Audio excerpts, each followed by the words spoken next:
SP శ్రీడి Uday Kumar Reddy IPS గారు Ramayampet circle పరిధిలోని రామయ్యంపేట నిజాంపేట పోలీస్ స్టేషన్ ను తనిఖీ చేసి పోలీస్ స్టేషన్ పరిసరాలను పరిశీలించారు. అక్కడి పోలీస్ సిబ్బంది నిర్వహిస్తున్న విధులను సంబంధిత ఏఎస్ఐలు ఎస్పీ వివరించారు. ఈ తనిఖీల్లో భాగంగా పోలీస్ స్టేషన్ కు చేరుకున్న జిల్లా ఎస్పీ శ్రీడి ఉదయ్ కుమార్ రెడ్డి ఐపీఎస్ కి రామయ్యంపేట సర్కిల్ ఇన్స్పెక్టర్ శ్రీ వెంకటరాజా గౌడ్ పూల మొక్కను అందజేసి స్వాగతం పలికారు.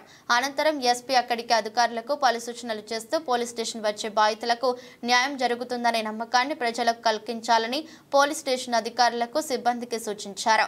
బ్లూ కోట్స్ పెట్రో కార్స్ నిరంతరం పెట్రోలింగ్ నిర్వహించాలని మరియు డైల్ 100 కాల్స్ వచ్చిన వెంటనే తక్షణమే స్పందించి సంఘటన స్థలానికి చేరుకొని బాధితులకు న్యాయం చేయాలని జిల్లా ఎస్పీ శ్రీడి ఉదయ్ కుమార్ రెడ్డి ఐపీఎస్ స్టేషన్ అధికారులు సిబ్బందికి సూచించారు. ఈ కార్యక్రమంలో తూప్రాన్ డీఎస్పీ శ్రీ వెంకటరెడ్డి, రామయ్యంపేట సీఐ వెంకటరాజా గౌడ్, సంబంధిత పోలీస్ స్టేషన్ల ఎస్ఐలు పాల్గొన్నారు.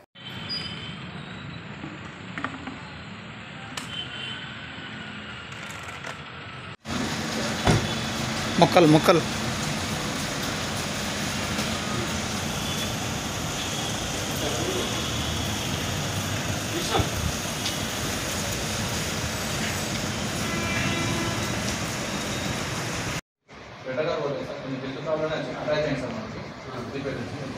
Pakistan